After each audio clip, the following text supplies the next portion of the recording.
ഇതിൽ എനിക്ക് തോന്നിയ മറ്റൊരു കാര്യം, ഇപ്പോൾ ഈ അഖാഡ സമ്പ്രദായം കേരളത്തിലില്ലല്ലോ വാസ്തവത്തിൽ.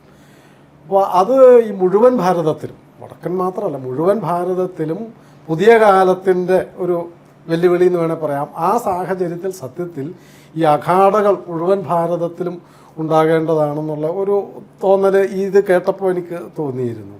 ഈ അഖാഡകളുടെ പ്രവർത്തനം എങ്ങനെയാണ് ഇപ്പോൾ നടന്നു, അല്ലെങ്കിൽ പാരമ്പര്യമായി നടന്നു വരുന്നത്, ഇവിടെ നമുക്കതിനെ ആവിഷ്കരിക്കുന്നതിനെ സംബന്ധിച്ച് എന്തെങ്കിലും ആലോചനയോ അല്ലെങ്കിൽ പദ്ധതികളോ അങ്ങനെ എന്തെങ്കിലും ആലോചിച്ചിട്ടുണ്ടോ സ്വാമിജി? ഈ പൗരാണിക കാലത്ത് ദക്ഷിണ ഭാരതത്തിലും അഖാഡകൾ ഉണ്ടായിരുന്നു. പിന്നെ അഖാഡകൾ ധർമ്മ സംരക്ഷണത്തിന് വേണ്ടി എന്തും ചെയ്യാൻ തയ്യാറായിട്ടുള്ള ആളുകളാണ്. യുദ്ധം ചെയ്യണമെങ്കിൽ യുദ്ധം ചെയ്യാൻ വരെ തയ്യാറായിട്ടുള്ള സന്യാസിമാരുടെ സമൂഹമാണ് എന്നുള്ളത് കൊണ്ട് ഈ മുഗൾ ബ്രിട്ടീഷ് ആക്രമണ കാലത്തൊക്കെ ഓരോ കുംഭമേളകൾ കഴിയുമ്പോഴും അവിടെയുള്ള എല്ലാവരും ആ ഒരു കേന്ദ്രത്തിലേക്ക് പോകുക എന്ന് പറയുന്നൊരു കാര്യം. അങ്ങനെയാണ് ദക്ഷിണ ഭാരതത്തിലെ അഖാഡകളുടെ സാന്നിധ്യം ഇല്ലാതായത്. ഇവിടെ അങ്ങനെ യുദ്ധം നടന്നിട്ടില്ല. അതെ, ഇവിടെ ടിപ്പു സുൽത്താൻ്റെയും പിന്നെ മലബാറിലെ ഹിന്ദു കൂട്ടക്കൊലയുമാണ് ഉണ്ടായ ഒരു പ്രധാനപ്പെട്ട രണ്ട് കാര്യങ്ങൾ. പക്ഷെ അതൊന്നും ഒരു കുംഭമേള കാലയളവ് പോലൊന്നുമില്ല, ഏതാനും മാസങ്ങൾ മാത്രമേ ഉള്ളൂ. അപ്പം അതുകൊണ്ട് ഇവിടെ നിന്ന് ഇല്ലാതായതാണ്.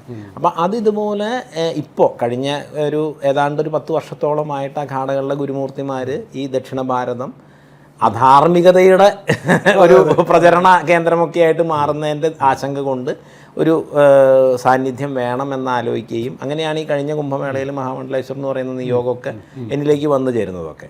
അപ്പം അഖാഡകളുടെ കാര്യത്തിൽ നേരത്തെ നമ്മൾ സംസാരിച്ചതുപോലെ, അതായത് ഹിന്ദു ഒന്നാണ് എന്നുള്ള ബോധ്യം ആചാര്യ പരമ്പര ഏറ്റവും മുറുകെ പിടിക്കുന്ന സന്യാസി സമൂഹമാണ്.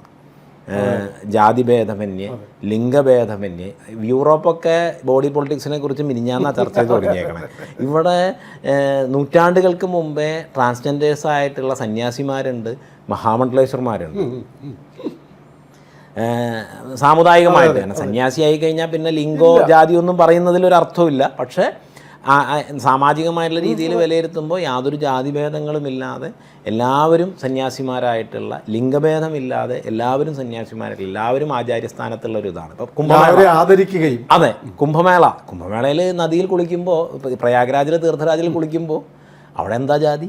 എല്ലാവരും ഒരുമിച്ചാണ്. അത് മറ്റധികാരവും ഇല്ല. പ്രധാനമന്ത്രി ഇപ്പം നമ്മൾ സുരക്ഷയെ സംബന്ധിച്ചിട്ടുള്ള ചില കാര്യങ്ങളില്ല എന്നുണ്ടെങ്കിൽ പ്രധാനമന്ത്രിയും കുളിക്കുന്നതും സാധാരണക്കാരൻ കുളിക്കുന്നതും ഒരേ കടവിൽ ഒരേ വെള്ളത്തിൽ ഒരേപോലെയാണ്. അങ്ങനെ മലയാളികൾ മാത്രമേ ചോദിച്ചിട്ടുള്ളൂ പ്രയാഗ്രാജിൽ ഹോട്ട് വാട്ടർ ഫെസിലിറ്റി ഉണ്ടോയെന്ന്.